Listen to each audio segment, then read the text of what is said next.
प्यारे विद्यार्थी नमस्कार, कैसे हैं आप लोग। आशा करता हूँ आप लोग अच्छे होंगे। आज मैं क्लास 10th साइंस का मॉडल नंबर फर्स्ट लेकर आया हूँ, जो आपकी बोर्ड परीक्षा में 100% आएगा। और जितने भी क्लास 10th के छात्र हैं, इस मॉडल पेपर को पढ़ के जाना, और उम्मीद करता हूँ कि यह मॉडल पेपर 100% आपके एग्ज़ाम में आएगा। और वीडियो को स्किप बिल्कुल मत कीजिएगा और वीडियो को लास्ट तक देखना। तो आइए वीडियो को स्टार्ट करते हैं। मॉडल नंबर है हमारा फर्स्ट 2024। तो फर्स्ट क्वेश्चन है, श्याम श्वेत फोटोग्राफी में प्रयुक्त होता है। श्याम श्वेत फोटोग्राफी में प्रयुक्त होता है।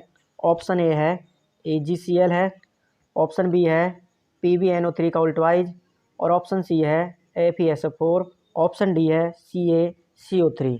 तो प्यारे विद्यार्थियों, आपका राइट और सही आंसर है ऑप्शन ए है AgCl, silver chloride. Question number 2 है कि शुद्ध जल का pH मान कितना होता है। शुद्ध जल का pH मान कितना होता है। ऑप्शन ए है 0, ऑप्शन बी है 1, ऑप्शन सी है 7, ऑप्शन डी है 14। तो शुद्ध जल का pH मान होता है, ऑप्शन सी सही है, 7 होता है। क्वेश्चन नंबर नेक्स्ट है, क्वेश्चन नंबर 3, निम्न में से कौन सी धातु अम्ल से हाइड्रोजन विस्थापित करती हैं। निम्न में से कौन सी धातु अम्ल से हाइड्रोजन विस्थापित करती हैं। ऑप्शन ए है Zn, ऑप्शन बी है Cu, ऑप्शन सी है Ag, ऑप्शन डी है Hg। यानी जिंक, कॉपर, चांदी और मरकरी। तो प्यारे विद्यार्थियों, आपका ऑप्शन ए सही है, जिंक यानी Zn। निम्न में से कौन सी धातु अम्ल से हाइड्रोजन विस्थापित करती है, वो है जिंक। क्वेश्चन नंबर 4 है, निम्नलिखित में से असंतत्व हाइड्रोकार्बन है। निम्नलिखित में से असंतत्व हाइड्रोकार्बन है। ऑप्शन ए है C2H6, C2H4, ऑप्शन सी है CH4, ऑप्शन डी है C3H8। तो निम्नलिखित में से असंतत्व हाइड्रोकार्बन है। तो प्यारे विद्यार्थियों, आपका ऑप्शन बी सही है, C2H4। नेक्स्ट क्वेश्चन है, क्वेश्चन नंबर 5, एथिल एल्कोहल का IUPAC नाम है। एथिल एल्कोहल का IUPAC नाम है। ऑप्शन ए है एथेनॉल, ऑप्शन बी है मेथेनॉल, ऑप्शन सी है एसिटिक अम्ल, और ऑप्शन डी है एथोनिक अम्ल। तो एथिल एल्कोहल का IUPAC नाम है। तो प्यारे विद्यार्थियों, आपका ऑप्शन ए सही है, एथेनॉल। क्वेश्चन नंबर 6 है कि जर्मन सिल्वर में कौन सी धातु नहीं होती है।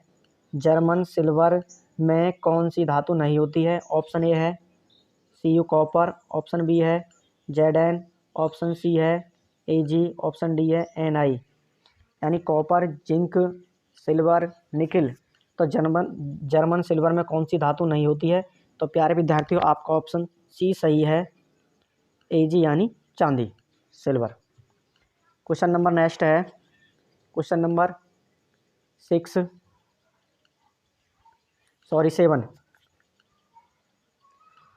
मुकुलन पाया जाता है। तो प्यारे विद्यार्थियों, अभी आपको मैंने मॉडल पेपर जो आपका एग्ज़ाम में पेपर आता है, तो उसमें पहले तो आते हैं फिजिक्स के साथ, फिर उसके बाद केमिस्ट्री के 6 और बायो के साथ क्वेश्चन आते हैं, यानी बहुविकल्पीय। तो ये बायो के हैं बहुविकल्पीय। प्रश्न नंबर 7 है, मुकुलन पाया जाता है। ऑप्शन ए है प्लेनेरिया में, ऑप्शन बी है हाइड्रा में, ऑप्शन सी है लीशमानिया में, ऑप्शन डी है इन सभी में। तो मुकुलन पाया जाता है। तो प्यारे विद्यार्थियों, आपका राइट आंसर ऑप्शन बी सही है, हाइड्रा में। क्वेश्चन नंबर 8 है, मेंडल का प्रायोगिक पौधा था। मेंडल का प्रायोगिक पौधा था, यानी मेंडल ने जिस पौधे पर अपना परीक्षण किया था वो पौधा कौन सा था। ऑप्शन ए है मीठी मटर, ऑप्शन बी है उद्यान मटर, ऑप्शन सी है सरसों, और ऑप्शन डी है गुड़हल। तो प्यारे विद्यार्थियों, आपका राइट और सही आंसर है ऑप्शन बी सही है, उद्यान मटर। क्वेश्चन नंबर 9 है, जठर रस स्त्रावित होता है। जठर रस स्त्रावित होता है। ऑप्शन ए है अग्नाशय में, ऑप्शन बी है पित्ताशय में, ऑप्शन सी है आमाशय में, ऑप्शन डी है यकृत में। तो जठर रस स्त्रावित होता है, ऑप्शन सी सही है, आमाशय में। क्वेश्चन नंबर नेक्स्ट है, क्वेश्चन नंबर यानी 10 मास्टर ग्रंथि है। मास्टर ग्रंथि है। ऑप्शन ए है थायराइड, ऑप्शन बी है एड्रिनल, ऑप्शन सी है पेनियल काय, ऑप्शन डी है पीयूष। तो मास्टर ग्रंथि है। तो प्यारे विद्यार्थियों आपका ऑप्शन डी सही है, पीयूष ग्रंथि। क्वेश्चन नंबर 11 है, यूरिया का निर्माण होता है। यूरिया का निर्माण होता है ऑप्शन ए यकृत में, ऑप्शन बी है वक्र में, ऑप्शन सी है वृषण में, ऑप्शन डी है अग्नाशय में। तो यूरिया का निर्माण होता है। तो प्यारे विद्यार्थियों आपका ऑप्शन ए सही है, यकृत में।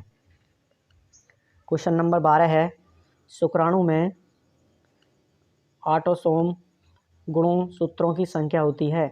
शुक्राणु में ऑटोसोम गुणसूत्रों की संख्या होती है। ऑप्शन ए है 22, ऑप्शन बी है 24, ऑप्शन डी है, ऑप्शन सी है 42 और ऑप्शन डी है 44। यानी शुक्राणु में ऑटोसोम गुणसूत्रों की संख्या होती है। ऑप्शन ए 22, ऑप्शन बी है 24, ऑप्शन सी है 42, ऑप्शन डी है 44। तो प्यारे विद्यार्थी आपका सही और राइट आंसर है डी यानी 44। क्वेश्चन नंबर 13 है। क्वेश्चन नंबर 13 के पराग कोष में होते हैं। पराग कोष में होते हैं ऑप्शन ए बाह्य दल, ऑप्शन बी है अंडाशय, ऑप्शन सी है अंडप, ऑप्शन डी है परागकण। तो पराग कोष में होते हैं बाह्य दल, अंडाशय, अंडप या परागकण। तो प्यारे विद्यार्थियों आपका राइट आंसर डी सही है, परागकण। क्वेश्चन नंबर नेक्स्ट है, यानी क्वेश्चन नंबर 14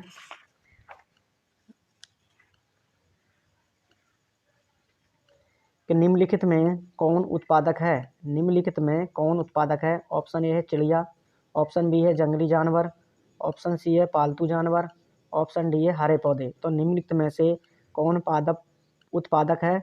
ऑप्शन ए चिड़िया, ऑप्शन बी है जंगली जानवर, ऑप्शन सी है पालतू जानवर, ऑप्शन डी है हरे पौधे। तो प्यारे विद्यार्थियों आपका ऑप्शन डी सही है, हरे पौधे। क्वेश्चन नंबर नेक्स्ट आगे है, चुंबकीय क्षेत्र की तीव्रता का मात्रक है। क्वेश्चन नंबर 15 है, चुंबकीय क्षेत्र की तीव्रता का मात्रक है। ऑप्शन ए है वेबर प्रति मीटर, ऑप्शन बी है टेस्ला, ऑप्शन सी है वेबर, ऑप्शन डी है ऑस्टर्ड। तो चुंबकीय क्षेत्र की तीव्रता का मात्रक ऑप्शन बी सही है, टेस्ला। यानी चुंबकीय क्षेत्र की तीव्रता का मात्रक होता है टेस्ला। क्वेश्चन नंबर नेक्स्ट है 16, किसी धातु के तार में विद्युत धारा का प्रभाव होता है। किसी धातु के तार में विद्युत धारा का प्रभाव होता है। ऑप्शन ए है मुक्त इलेक्ट्रॉनों के द्वारा, ऑप्शन बी है प्रोटॉनों के द्वारा, ऑप्शन सी है आयनों के द्वारा और ऑप्शन डी है न्यूट्रॉनों के द्वारा। तो किसी धातु के तार में विद्युत धारा का प्रभाव होता है। ऑप्शन ए सही है, मुक्त इलेक्ट्रॉनों के द्वारा। क्वेश्चन नंबर 17 है, स्वस्थ नेत्र के लिए दूर बिंदु स्थित होता है। स्वस्थ नेत्र के लिए दूर बिंदु स्थित होता है। ऑप्शन ए है 25 सेंटीमीटर पर, ऑप्शन बी है 50 सेंटीमीटर पर और ऑप्शन सी है 100 सेंटीमीटर पर, ऑप्शन डी है अनंत पर। तो स्वस्थ नेत्र के लिए दूर बिंदु स्थित होता है। ऑप्शन डी सही है, अनंत पर। नेक्स्ट क्वेश्चन है क्वेश्चन नंबर 18 कि किसी दर्पण की फोकस दूरी एफ एवं वक्रता त्रिज्या आर के बीच संबंध है। किसी दर्पण की फोकस दूरी एफ एवं वक्रता त्रिज्या आर के बीच संबंध है। ऑप्शन ए है एफ बराबर आर, ऑप्शन बी है एफ बराबर आर प्लस 2, ऑप्शन सी है एफ बराबर आर बटे 2, ऑप्शन डी है एफ बराबर 2 आर। तो किसी दर्पण की फोकस दूरी एफ एवं वक्रता त्रिज्या आर के बीच संबंध होता है। तो ऑप्शन सी सही है, एफ बराबर आर बटे 2। नेक्स्ट क्वेश्चन है क्वेश्चन नंबर 19 है, समतल दर्पण की फोकस दूरी होती है।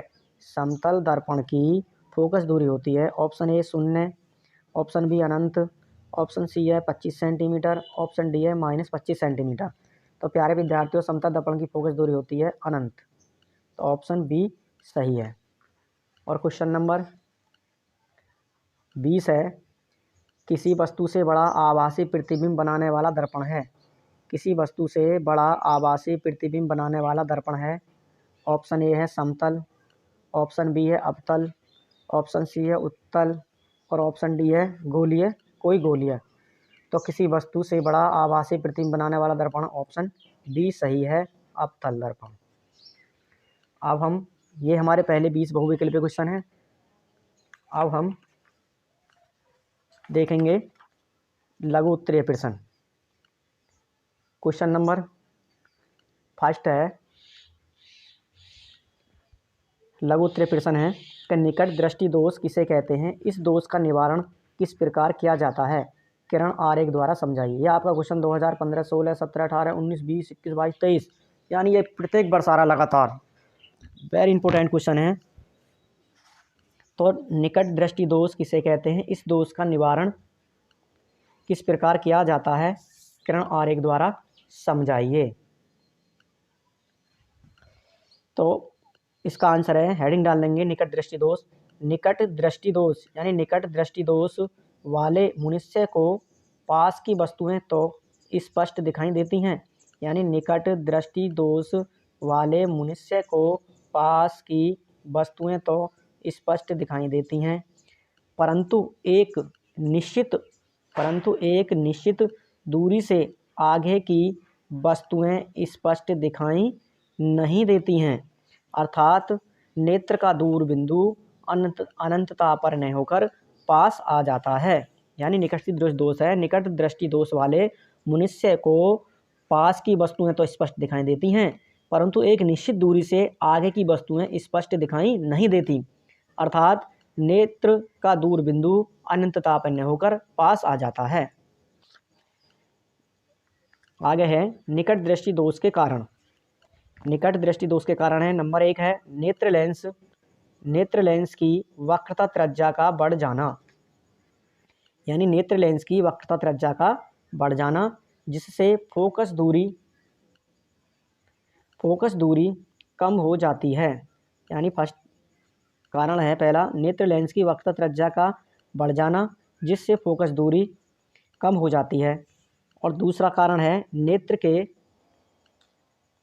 नेत्र के गोले का व्यास बढ़ जाना। नेत्र के गोले का व्यास बढ़ जाना अर्थात नेत्र लेंस तथा रेटिना के बीच की दूरी का बढ़ जाना। यानी नेत्र के गोले का व्यास बढ़ जाना अर्थात नेत्र लेंस तथा रेटिना के बीच की दूरी का बढ़ जाना। इसका निवारण है, निवारण कैसे किया जाता है, निवारण है इस दोष को दूर करने के लिए, यानी इस दोष को दूर करने के लिए कौन से लेंस की आवश्यकता सकती है, अवतल लेंस के चश्मे का प्रयोग करना चाहिए। यानी इस दोष से युक्त मनुष्य को निवारण के लिए, इस दोष को दूर करने के लिए अवतल लेंस के चश्मे का प्रयोग करना चाहिए। और चित्र आप देख ही रहे हैं, ये मैंने चित्र बनाया है, यहाँ पर हमारा P बिंदु और R है। तो प्यारे विद्यार्थी, इसका उल्टा सही दूर दृष्टि दोष होता है। उसमें पास की वस्तुएं यानी निकट की वस्तु, उसमें दूर की वस्तुएं तो मनुष्य को स्पष्ट दिखाई नहीं देती हैं, लेकिन निकट वाले में यानी बिल्कुल निकट दृष्टि दोष जो है का उल्टा दूर दृष्टि दोष है। तो प्यारे विद्यार्थियों, क्वेश्चन नंबर अब दूसरे हल करते हैं। क्वेश्चन नंबर जो सेकंड है लघु उत्तरीय में ही, वो है एक केमिस्ट्री क्वेश्चन है, इंपॉर्टेंट क्वेश्चन है, वेरी इंपॉर्टेंट। उदासीनीकरण अभिक्रिया क्या है, उदाहरण दीजिए। यानी उदासीनीकरण अभिक्रिया क्या है, उदाहरण दीजिए। तो हेडिंग डाल लेंगे प्यारे विद्यार्थियों, उदासीनीकरण अभिक्रिया अम्ल तथा क्षारक की अभिक्रिया के परिमाण स्वरूप लवण तथा जल प्राप्त होता है तथा इस अभिक्रिया को उदासीनीकरण अभिक्रिया कहते हैं। यानी अम्ल तथा क्षारक की अभिक्रिया के परिणाम स्वरूप लवण तथा जल प्राप्त होता है तथा इस अभिक्रिया को उदासीनीकरण अभिक्रिया कहते हैं। जैसे यानी उदाहरण है NaOH प्लस HCl क्रिया होगी तो बराबर NaCl बनेगा, यानी लवण है, प्लस H2O जल। तो NaOH हमारा क्षार है, HCl अम्ल है और NaCl क्या है, लवण है, और ये क्या है, H2O जल। तो हमें क्या प्राप्त होता है अभिक्रिया के परिणाम, लवण और जल प्राप्त होता है। अम्ल और क्षारक की क्रिया करके हमें क्या प्राप्त हुआ, लवण और जल। क्वेश्चन नंबर नेक्स्ट है, क्वेश्चन नंबर तीसरा है सावनीकरण पर संक्षिप्त टिप्पणी लिखिए। ये भी कई बार आपकी बोर्ड परीक्षा में पूछा जा चुका है। सावनीकरण पर संक्षिप्त टिप्पणी लिखिए। हेडिंग डालेंगे सावनीकरण उच्च वसीय अम्लों के सोडियम एवं पोटेशियम लवण साबुन कहलाते हैं। उच्च वसीय अम्लों के सोडियम एवं पोटेशियम लवण साबुन कहलाते हैं। ये तेलों वसाओं के तनु NaOH या KOH द्वारा जल अपघटन से प्राप्त किए जाते हैं। इस क्रिया को सावनीकरण कहते हैं। यानी उच्च वसीय अम्लों के सोडियम एवं पोटेशियम लवण साबुन कहलाते हैं। ये तेलों वसाओं के तनु NaOH या KOH द्वारा जल अपघटन से प्राप्त किए जाते हैं। इस क्रिया को सावनीकरण कहते हैं। नेक्स्ट है क्वेश्चन नंबर 4 है एस्टिरीकरण पर संक्षिप्त टिप्पणी लिखिए। एस्टिरीकरण पर संक्षिप्त टिप्पणी लिखिए। हेडिंग डालेंगे एस्टिरीकरण कार्बोक्सिल अम्लों की एल्कोहल से अभिक्रिया एस्टिरीकरण कहलाती है तथा इस अभिक्रिया से बने उत्पाद को एस्टर कहते हैं।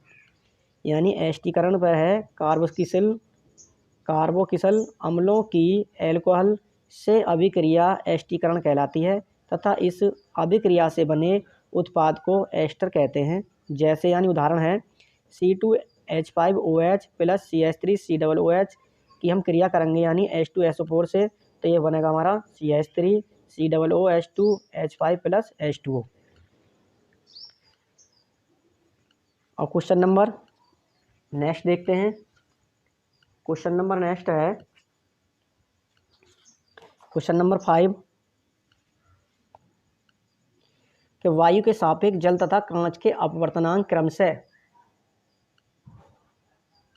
वायु के सापेक्ष जल तथा कांच के अपवर्तनांक क्रमशः 4/3 तथा 3/2 हैं।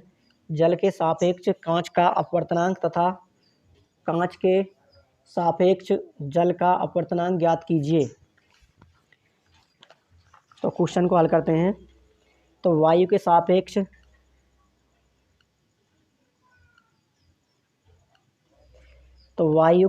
कांच वायु के सापेक्ष जल का अपवर्तनांक कितना दे रखा है 4/3 तथा कांच के अपवर्तनांक और वायु के सापेक्ष कांच का अपवर्तनांक है 3/2। तो हमें जल के सापेक्ष कांच का अपवर्तनांक ज्ञात करना है यानी WNG ये हमें ज्ञात करना है। तो लिखेंगे जल के सापेक्ष कांच का अपवर्तनांक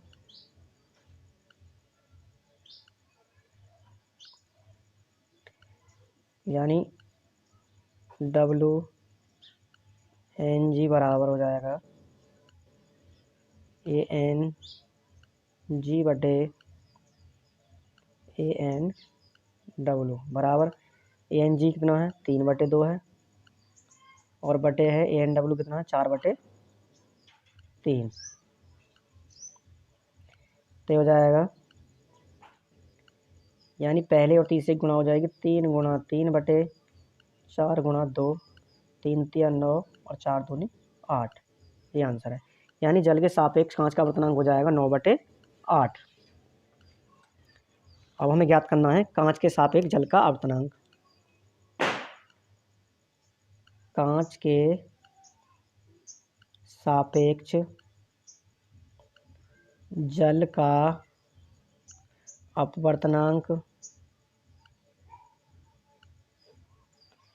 यानी GNW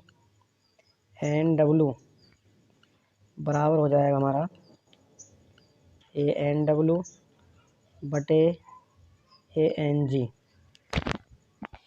यानी ये जो है ANW ये है वायु के सापेक्ष जल का अपवर्तनांक और ANG है वायु के सापेक्ष कांच का आवर्तनांक।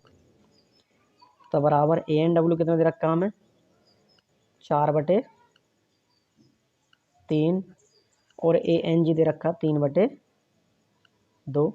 तो पहले की और चौथे की गुणा कर लेंगे तो 4 × 2 और दूसरे में 3 × 3 तो जाएगा 4 दूनी 8 और 3 तिया 9 और ये आंसर है। यानी जल के सापेक्ष कांच का आवर्तनांक तो हो जाएगा 9/8 और कांच के सापेक्ष जल का आवर्तनांक हो जाएगा 8/9। अब क्वेश्चन नंबर नेक्स्ट देखते हैं। क्वेश्चन नंबर नेक्स्ट है दीर्घ उत्तरीय प्रश्न। यह दीर्घ उत्तरीय प्रश्न है। धमनी और सिरा में अंतर लिखिए। ये भी आपकी बोर्ड परीक्षा में कई बार पूछा गया है और इस बार भी 100% पूछा जाएगा। धमनी और सिरा में अंतर लिखिए। तो धमनी और सिरा में अंतर, एक तरफ धमनी हेडिंग डालें, एक तरफ सिरा। तो इसमें है फर्स्ट भाग में है, इसकी जो हेडिंग है रुधिर सदैव हृदय से विपरीत दिशा में बहता है। यानी धमनी में रुधिर सदैव हृदय से विपरीत दिशा में बहता है। और सिरा में फर्स्ट हेडिंग है रुधिर सदैव हृदय की ओर बहता है। रुधिर सदैव हृदय की ओर बहता है। सेकंड हेडिंग है हृदय स्पंदन के कारण इसमें रुधिर रुक रुक कर तथा अधिक दबाव के साथ बहता है। हृदय स्पंदन के कारण इसमें रुधिर रुक रुक कर तथा अधिक दबाव के साथ बहता है। और सिराओं में रुधिर बहाव की गति धीमी व एक सी होती है। सिराओं में रुधिर की जो गति बहाव की गति धीमी व एक सी होती है। थर्ड हेडिंग है इनकी दीवारें यानी धमनी की दीवारें अत्यधिक मोटी तथा लचीली होती हैं। धमनी की दीवारें अत्यधिक मोटी तथा लचीली होती हैं और सिराओं में इनकी दीवारें पतली व कम लचीली होती हैं। सिराओं में इनकी दीवारें पतली व कम लचीली होती हैं। और हेडिंग 4 है चौथी, पल्मोनरी धमनी को छोड़कर सभी धमनियों में शुद्ध ऑक्सीजन रुधिर होता है। पल्मोनरी धमनी को छोड़कर सभी धमनियों में शुद्ध ऑक्सीजन रुधिर होता है। चौथी हेडिंग है सिराओं में पल्मोनरी सिरा को छोड़कर सभी सिराओं में अशुद्ध ऑक्सीजन रहित रुधिर होता है। यानी पल्मोनरी सिरा को छोड़कर सभी सिराओं में अशुद्ध ऑक्सीजन रहित रुधिर होता है। और लास्ट हेडिंग है हेडिंग 5वीं, धमनियों में कपाट नहीं होते हैं। धमनियों में कपाट नहीं होते हैं और सिराओं में स्थान स्थान पर कपाट होते हैं। यानी सिराओं में स्थान स्थान पर कपाट होते हैं। क्वेश्चन नंबर नेक्स्ट है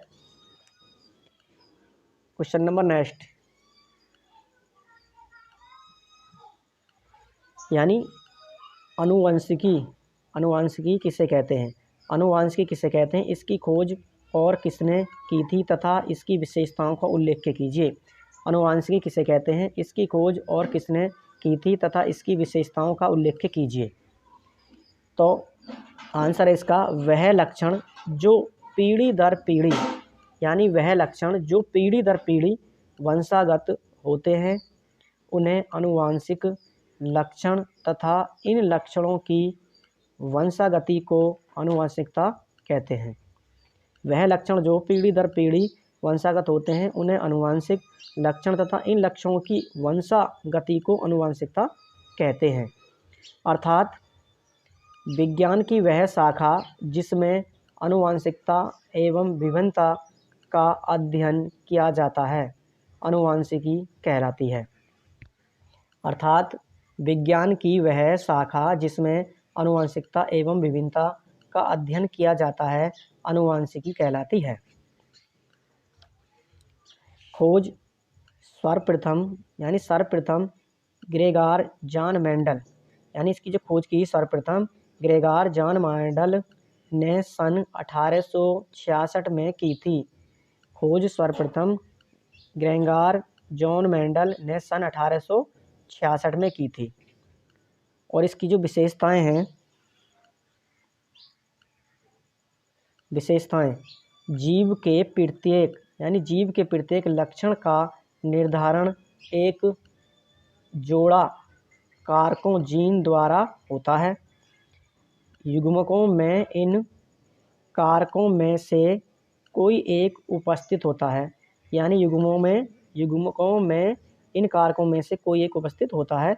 निषेचन के समय युग्मकों के संलियित होने से पुनः कारक युग्म या अलील युग्म का निर्माण हो जाता है। जीव को ये कारक अपने जनकों प्रत्येक से प्राप्त होते हैं। इनमें से एक रूप प्रभावी व दूसरा अप्रभावी होता है। शुद्ध जनकों में संकरण होने पर प्रथम पीढ़ी में केवल प्रभावी रूप ही प्रकट होता है। F1 के संकरों में स्वपरागण कराने पर प्रभावी शुद्ध संकर व अप्रभावी रूप 1:2:1 के अनुपात में प्रकट होते हैं। यानी जीव के प्रत्येक लक्षण का निर्धारण एक जोड़ा कारकों जीन द्वारा होता है। युग्मकों में इन कारकों में से कोई एक उपस्थित होता है। निषेचन के समय युग्मकों के संलियित होने से पुनः कारक युग्म या अलील युग्म का निर्माण हो जाता है। जीव को ये कारक अपने जनकों प्रत्येक से प्राप्त होते हैं। इनमें से एक रूप प्रभावी व दूसरा अप्रभावी होता है। शुद्ध जनकों में संकरण होने पर प्रथम पीढ़ी में केवल प्रभावी रूप ही प्रकट होता है। F1 के संकरों में स्वपरागण कराने पर प्रभावी शुद्ध संकर व अप्रभावी रूप 1:2:1 के अनुपात में प्रकट होते हैं। तो प्यारे विद्यार्थियों, आपको ये हमारी वीडियो कैसी लगी? अगर आपको वीडियो पसंद आई तो प्लीज़ हमारे चैनल को सब्सक्राइब करें, लाइक करें, वीडियो को ज़्यादा से ज़्यादा शेयर करें, कमेंट्स करें और बेल आइकन को प्रेस कर लें, जिससे हमारी हर आने वाली वीडियो का नोटिफिकेशन सबसे पहले आपको प्राप्त हो। तो फिर मिलते हैं मॉड्यूल नंबर 2 में। तब तक के लिए जय हिंद, जय भारत, वंदे मातरम।